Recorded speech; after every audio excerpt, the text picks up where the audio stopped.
Democracy কোন আদর্শ মানুষকে শান্তি দিতে পারে না, মুক্তি দিতে পারে না। একমাত্র মানুষের মুক্তির গ্রান্ট হলো ইসলাম হুকুমত। এই ইসলাম হুকুমত কায়েম করতে হবে। আপনারা জানেন আজকে অন্তর্বর্তী সরকার কিছু সংস্কার করতেছে, তার মধ্যে রাষ্ট্র সংস্কার। অবশ্যই রাষ্ট্র সংস্কার করতে হবে।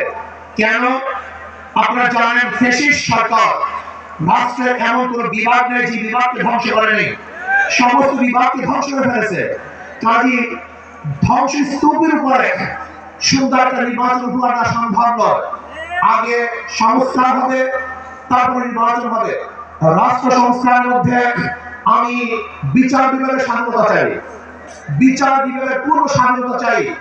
আজকে আমরা কি দেখেছি, সরকার পরিবর্তন হওয়ার সাথে সাথে সমস্ত আসামি খালাস হয়ে গেছে। আবার সরকার পরিবর্তনের সাথে সাথে অনেক আসামি জেলে ঢুকে পড়ছেন। তার মানে বিচার বিভাগ কি সরকারি ইঙ্গিতে চলে?